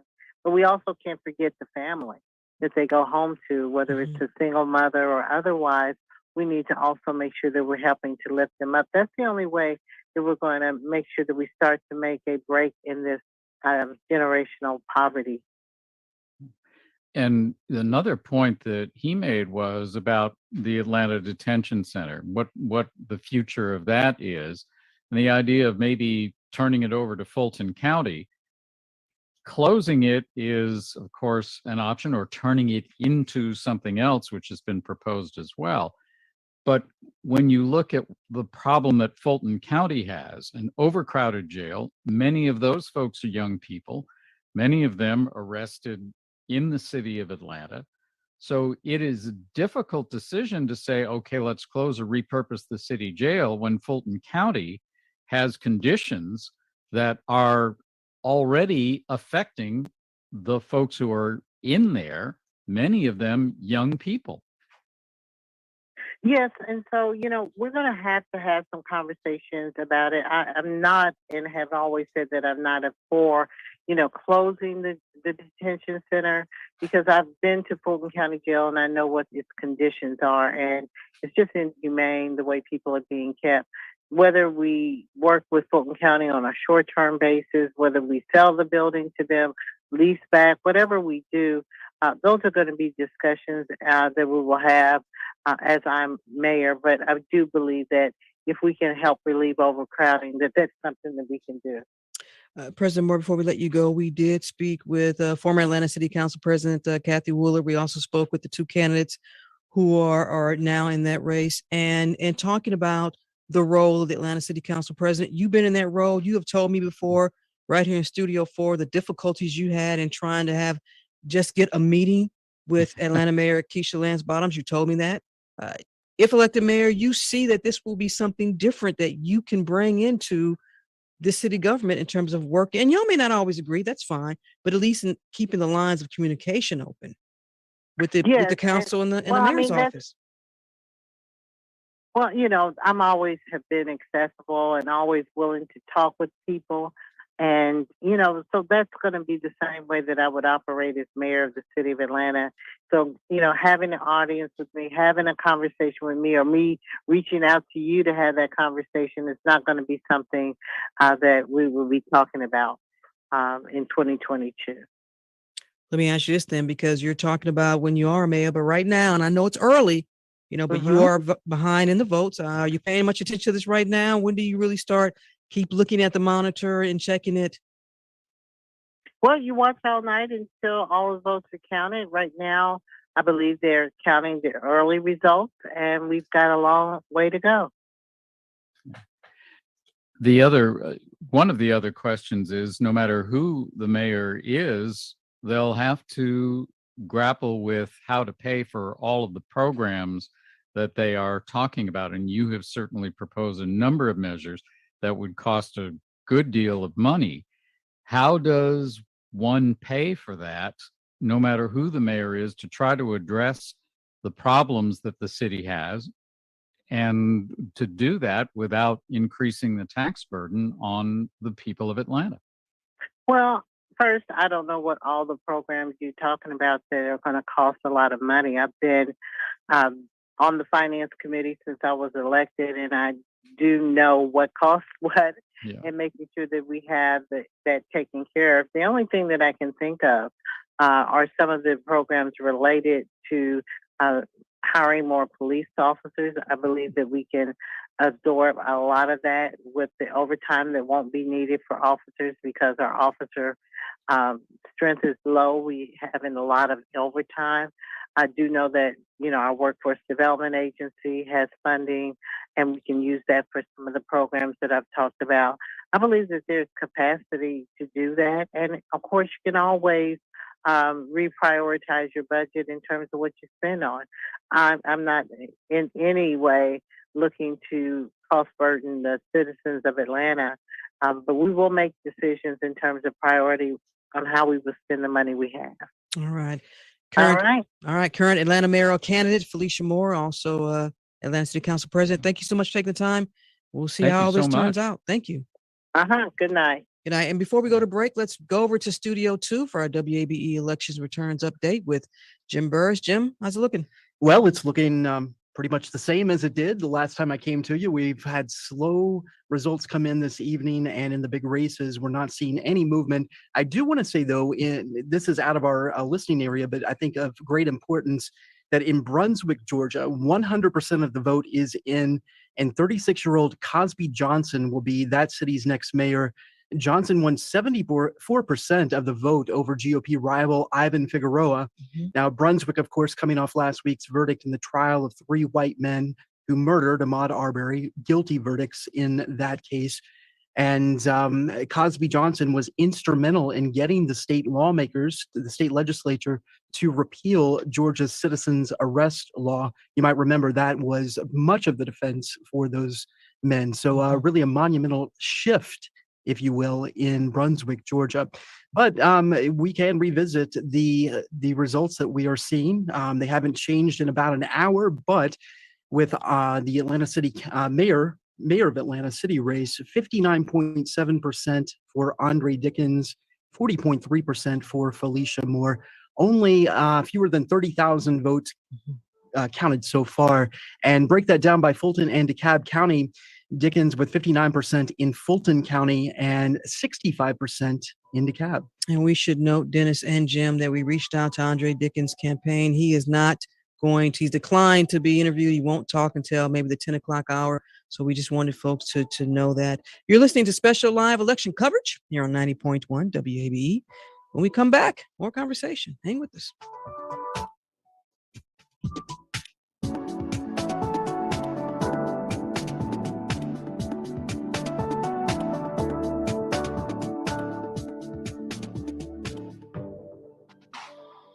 Support for WABE comes from Reminisce. Do you have old photos sitting in boxes? Reminisce digitizes analog photos in our Atlanta studio, making a gift for someone who has everything. Reminisce, REMINIS.com/WABE. And from the Atlanta Symphony Orchestra. Richard Strauss's 4 last songs interpreted by soprano Jacqueline Stucker and Donald Runnels conducts Brahms, December 2nd and 4th. Details at ASO.org. Classical series presented by Delta Airlines. When you support WABE today on Giving Tuesday, you'll help bring clarity to important issues. You'll help us discover new places and tell fascinating stories. And today you can double the impact of your gift because your donation right now will be matched dollar for dollar up to $10,000. Please take a moment to give right now on Giving Tuesday at WABE.org/donate. And thank you.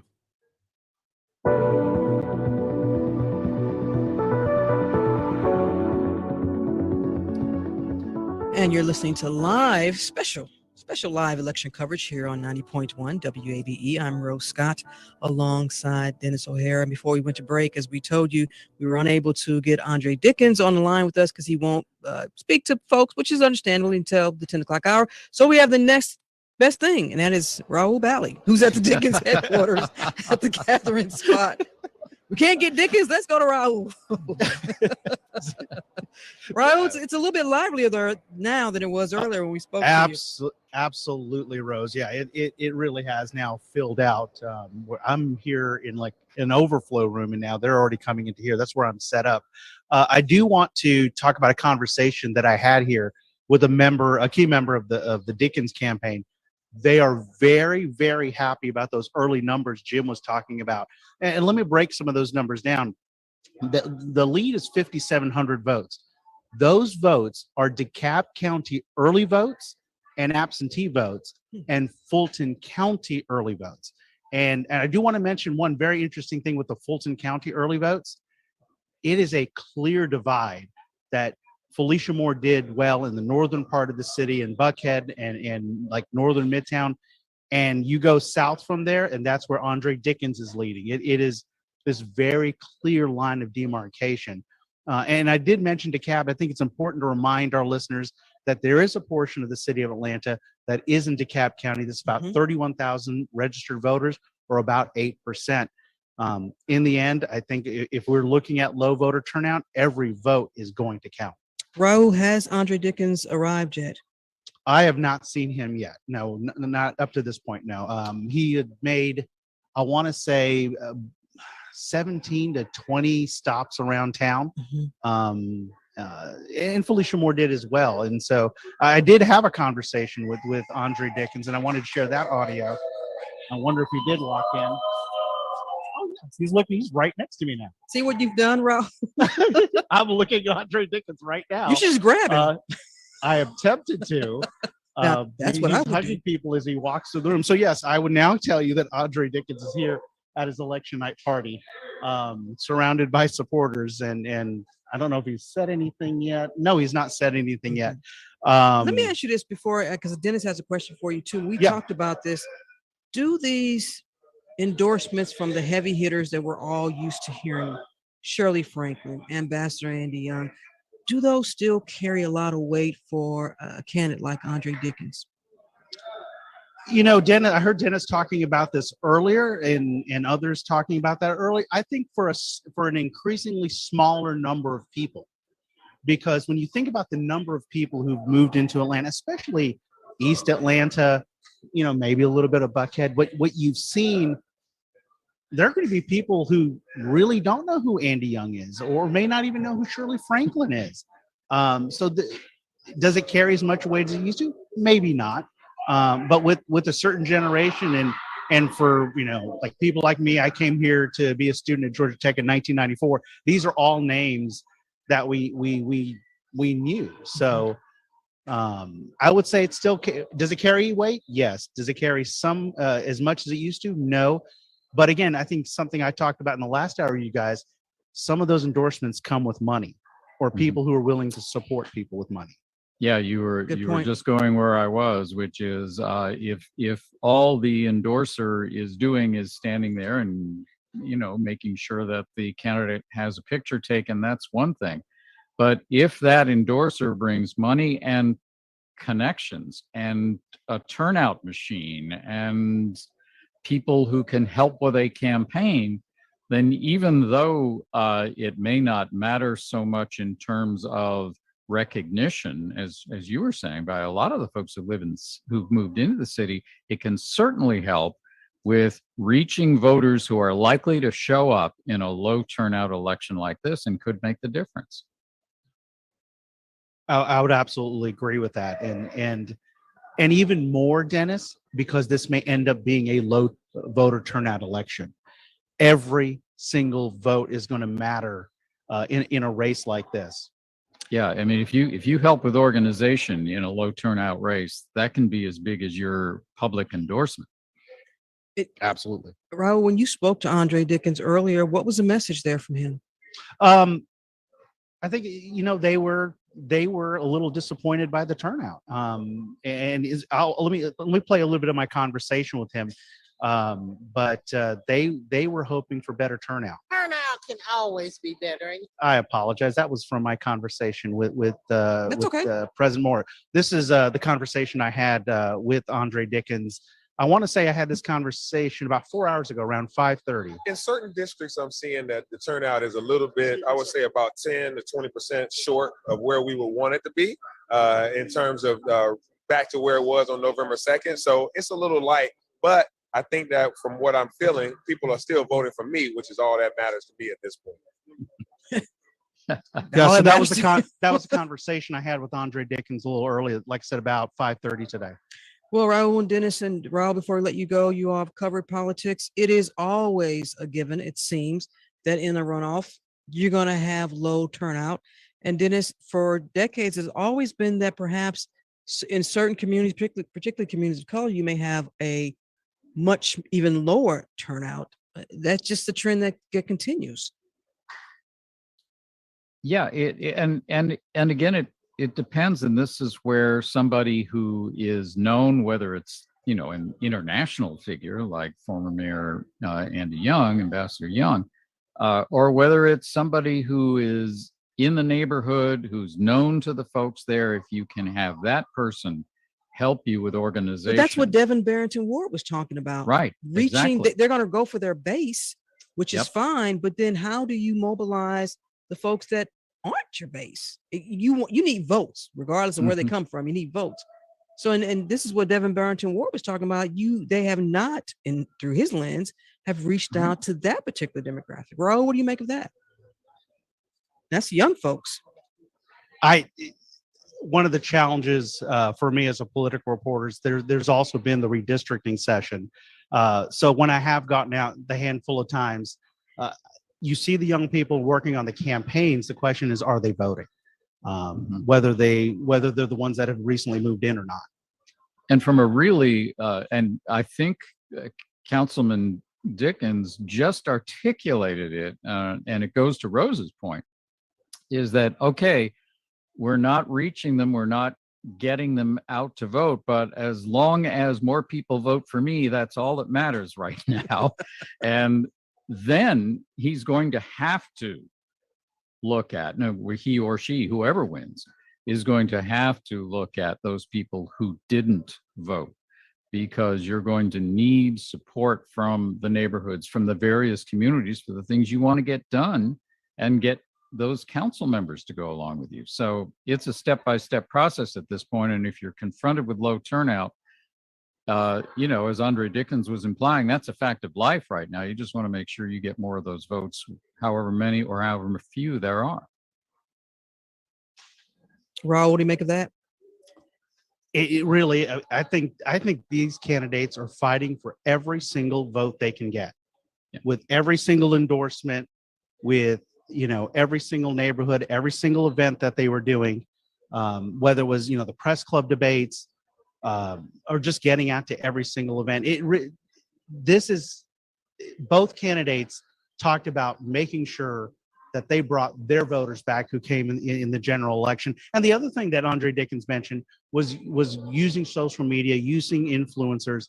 Again, this race could be decided by just a handful of votes, and every single one of those efforts is going to matter. And as we go to break, speaking of a handful of votes, and Denis and Raul, you'll know this, that 4 years ago, I believe, when the runoff, I think Keisha Lance Bottoms beat Mary Norwood by what? Less than 800, if not a little bit over 800 votes. So we could see that tonight as well.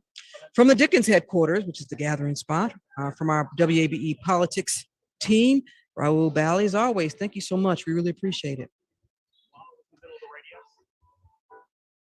Well, Denis, when we come back, we'll get another updates from Jim Burris, who's feeling a little bit lonely over there in studio too. He's just, now Jim, that dance move, that was from like 1986 you just did. I'm gonna have to bring you into 2021. I don't know, what was that? Raise the roof? Come on, work with me, Jimmy. You're listening to special election coverage here on 90.1 WABE. We're back in a moment. I love you, Jimmy.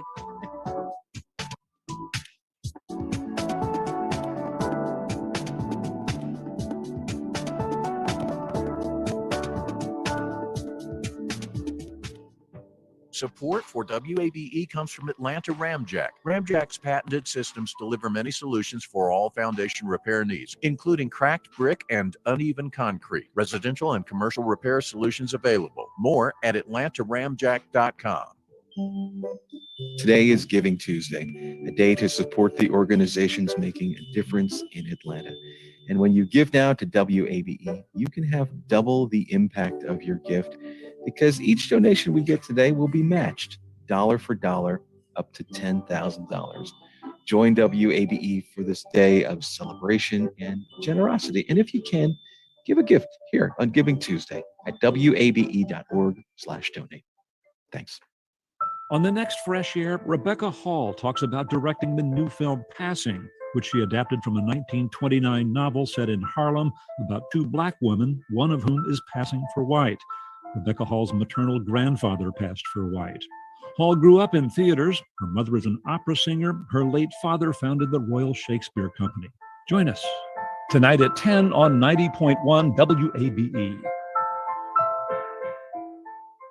Community conversations that matter. It's our focus.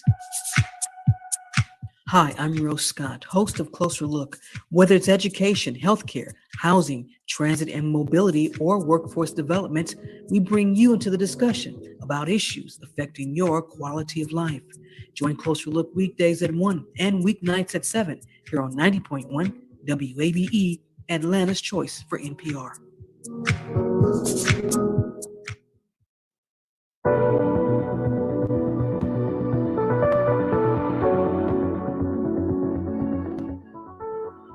Your time now is 39 minutes after the hour. This is WABE special election night coverage. I'm Rose Scott alongside Denis O'Hara. Denis, let's check in at Studio 2 with Jim Burris, who have some updates for us and some other races too as well. Jim, what do you got for us? Well, at least one race we do have a winner, and that comes from Peachtree City. That town's mayor will be Kim Leonard, who beat Eric Imker. The tally on that, 53% of the vote to 47. So again, at least one victory declared. This is in Peachtree City and Mayor Kim Leonard. For many seats, as you all have talked about, victory is going to come from just a few or even a few dozen votes. And so right now I want to hit some of those races where there are very few votes separating the winner from the, at least right now, non-winner. And that includes here in the city of Atlanta, Council Post 3 at large, Jackie Labatt at 49.89%, Keisha Waite 50.11%. We're talking fewer than 60 votes right now separating those two candidates. In Suwannee, the City Council Post 5 seats, Pete Charpentier is at 51.4, David Martinez at 48.6, very close as well. And a virtual dead heat also in Tucker, the City Council District 2, Amani Barnes with 48.3 to Kara Schroeder's 51.7.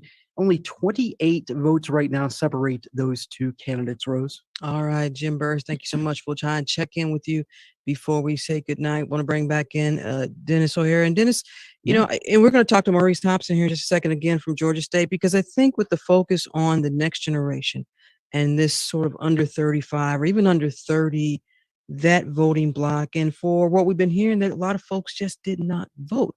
You've covered politics a long time in this city. Does Devin Barrington Ward have a point that it's because they didn't resonate with those group of folks? It's a circular process, really, because young voters often feel, and this is historical. I mean, it may be particularly true right now, but it's always historical. Getting young folks to vote has been an issue for campaigns for decades, and it becomes kind of a circular thing, a self-fulfilling prophecy, if you will, because if you're not getting those voters to vote for you, you're less likely to address the issues that concern them, and then they feel like you don't care about them, and so they don't come out and vote for you. And boy, that has been, I mean, I remember covering voter registration drives at Georgia State, for instance, and just getting the young folks to register, let alone then vote, has always been a challenge. And you get occasional exceptions, like, for instance, when Barack Obama won his first term as president, a lot of young folks felt motivated to vote for him.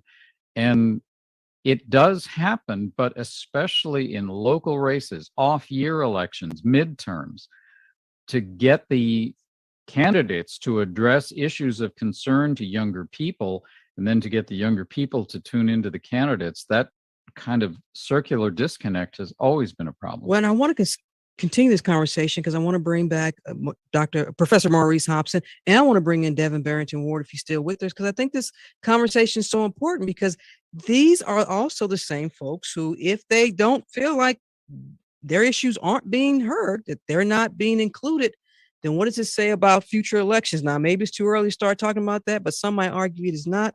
So I want to bring back Professor Hobson. Are you with us? And Devin Barrington Ward, are you both with us? I believe we're getting them checked in. Professor Hobson, you with us? I'm right here. I see Devin. All right. Now, fellas, you heard, we've been having this conversation about this next generation of voters. Professor Hobson, I don't know if you heard what Devin Barrington Ward said earlier, was that, look, you know, for folks under that 32 or 35 and folks in his generation, the candidates didn't resonate with him. When you look at what Maynard was able to do, you know, some might argue that that's the last Atlanta mayoral candidate that really resonated with across all demographics, or is that a stretch, Professor Hobson? I would think that that might be somewhat of a stretch too, and I guess what I'm saying is that, again, Maynard Jackson's election in 1973 was somewhat of an anomaly. The fact that it was really uncharted waters, the fact that he was the city's first Black mayor, the fact that he was the hope and the dream of the modern civil rights movement, all of those different things kind of registered in particular ways. But then you think about different iterations, particularly Shirley Franklin, first woman as mayor in Atlanta, which would attract particular conversations. It's one of those things to where, we do know and understand that young people can vote. There is an opportunity for young people to vote.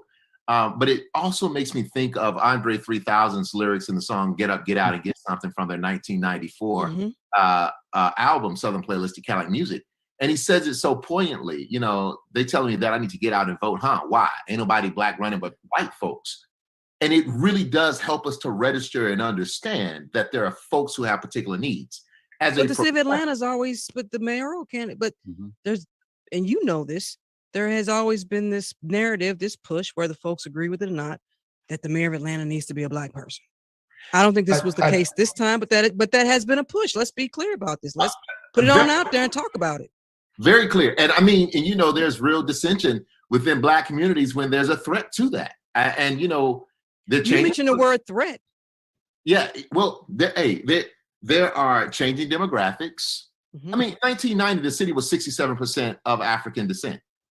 Today is 49.5% of African descent. And hey, we got to be honest. We live in the United States of America. Issues of race are still very clear. Race is the touchstone of how we understand things. And so we can sit here and think that we're, you know, post-racial and whatnot. I think we know that we're not. But people vote along those lines. And so there are serious conversations around that. And sometimes that can mobilize young people. I know I use my platform at Georgia State as a professor to encourage my students to promote democracy. I don't tell them who to vote for, but democracy. Let me bring in Devin, Barrington, Ward, and your thoughts on so far what you've heard Professor Hobson talk about. Well, I know many of us, particularly young folks who have been in the streets, during the year of uprising last year, are aware that while we have black mayors, many of them are asking, well, what have these black mayors done for black people in the city of Atlanta? At the point where, to Professor Hobson's point, that so much of the black population of the city of Atlanta has been pushed out because of development that has been prioritized by these mayors and by members of city council who are also now running for mayor. And so many folks feel like a lot of these candidates, particularly who are running for mayor, don't necessarily speak to many of their talking points, don't match up with the public policy.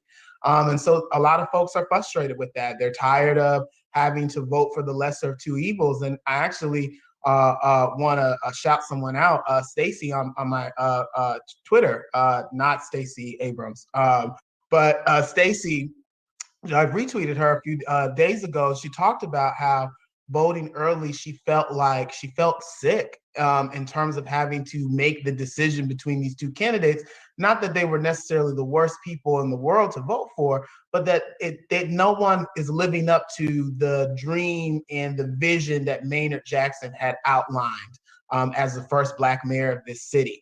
And many folks feel like a lot of folks use that civil rights language and connection and quotes. But when it comes time to actually reflect that in public policy, we don't necessarily see an agenda that speaks to those issues. And so at the end of the day, there has not been a candidate that has really articulated an agenda for the city of Atlanta that young people can see themselves in.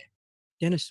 Yeah, I want to pick up on the point that Professor Hobson made about the composition of the city electorate back in the mid-90s and the difference between that and what it is now.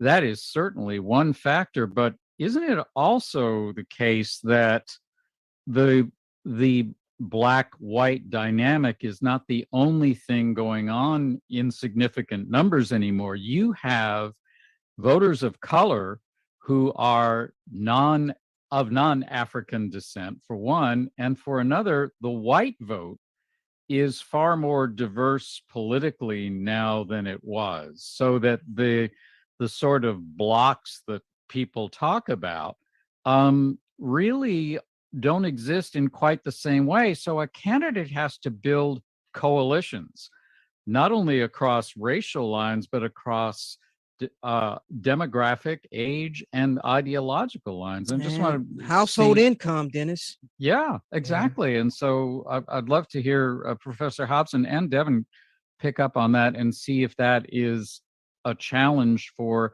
not just the candidates, but for the communities. Professor Hobson. This is a great point. I mean, when I wrote this book, The Legend of the Black Mecca, I started out by talking about how Maynard Jackson was elected with an unprecedented coalition of progressive whites and black folk. But see, this is the thing too, and see, no one wants to admit this. And I was having this conversation earlier today. in years past, Black Atlanta has voted for non-Black Atlantans to be mayor. I mean, Andrew Young is from New Orleans. Bill Campbell's from North Carolina. Mayor Franklin is from Philadelphia. But they were here in particular ways. But right now, with the shifts and changes that have taken place in this city in the last 34 years, Atlanta is skeptical of non-Atlanta folk. And Black Atlanta is particularly skeptical because there has been this influx of Black and everyone else who moved to the city and have no investment in the city. And I was okay, hold your point for a second, because I want to bring in Devin, because I had a conversation with Killer Mike not too long ago who said the next mayor needs to be from Atlanta. Does that matter, Devin? I don't believe so. When I've been talking to many of the Black voters in my district in Bankhead, they have felt like they just need a mayor that actually is going to come and see them, that's actually going to speak to the issues that they care about, that's going to make sure that, for example, that are publicly and willing able to say that Microsoft should have a robust community benefits agreement with the communities that are going to be impacted, because they know that there's a very strong chance that they won't be able to live there anymore, myself included, if the city is not really leading in terms of how these large developments and corporations come to communities that have been ignored for years. And when they finally do get economic development opportunities, it oftentimes means that the rent is going up or that the taxes are going up and they simply cannot afford to live in the community anymore. And so I don't think that the vast majority of voters, many of whom that were supporting me were native residents of Bankhead, have gone to all the schools, know all the rappers, know all the different public figures who have come through Bankhead. And their priority is somebody who's going to come down to speak to them at their level and is going to prioritize issues for them. That's Professor Hobson.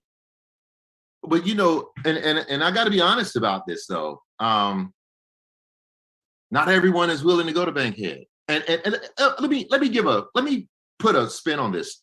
In 2019, when the Democratic National Convention had the debates here, I was brought in by the Democratic Party to help the Democratic Party understand why Black people weren't voting for the Democrats. And instead of taking them to— Is that what they said in the email when they reached out to you? well, no, what they did is, they picked up the phone and they called me. They said, we really need to have an understanding. Okay.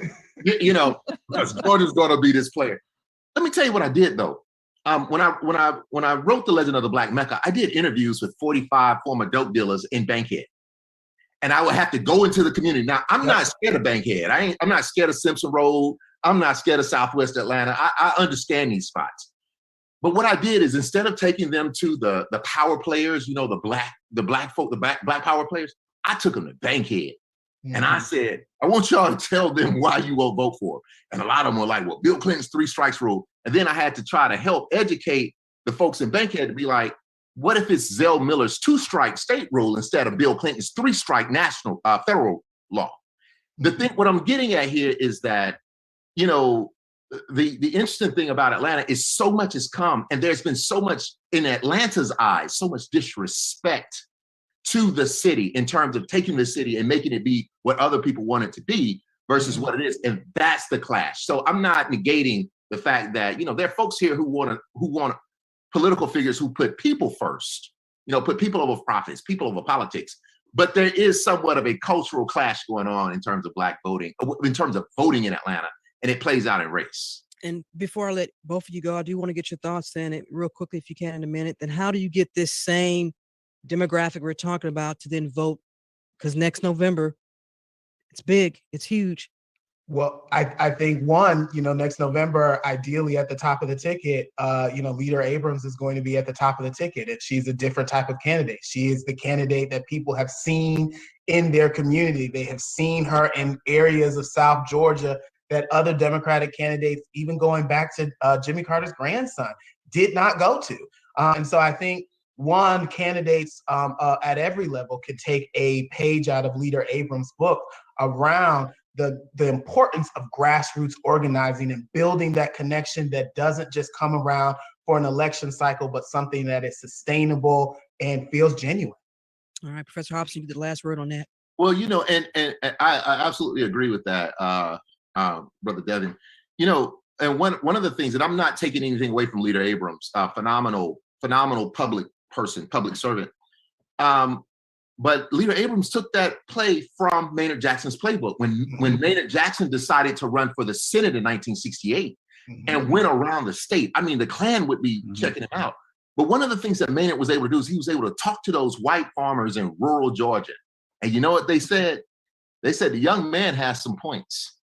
And even though he loses the election, he wins Atlanta. And that's what helps him to understand that he could usurp any of the barriers that were around him that made him a different kind of candidate. And so I think we're on to something to where we don't know if history repeats itself or people repeat history, but we are in a Kairos moment. And I hope to God that democracy wins in Georgia next year. Yes. Georgia State Professor Maurice Hobson, Devin Barrington Ward, community organizer. Thank you so much for taking the time, being with us tonight. I really appreciate it, fellas. It's been fun. Thank you. Thank you. Always a pleasure. All right, Dennis, let's head over to Studio 2 with Jim Burris, who may have some updates for us. Well, I have something. I don't know if it's an update because we haven't seen any more numbers come in. The last update was really at 8:13, so right when we went on the air. But I can definitely rehash what we do know, and that is that it seems that absentee and early voting favors Andre Dickens for Atlanta mayor. Only about 29,400 votes in right now, so a small number, but Andre Dickens with nearly 60% of the vote to Felicia Moore's 40%.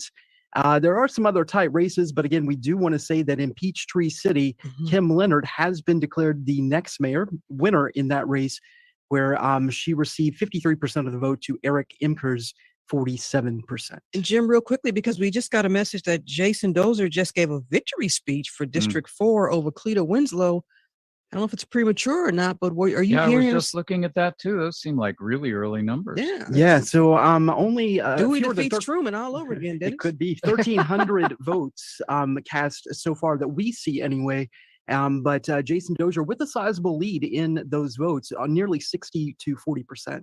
All right. Well, and in District 12, another incumbent, Joy Shepard, is again with really early numbers, is trailing Antonio Lewis. And we mentioned South Fulton Mayor Bill Edwards, again very early numbers, trailing Khalid Kamau. And these are all incumbents, people that the voters in their areas have known for years, and they're fighting for their lives right now. It will be a long night, perhaps. All right, Jim Burris, thank you so much for providing those updates tonight. We really appreciate it. And so we will wait. And so, Dennis, I guess, as usual, we've been down this road before.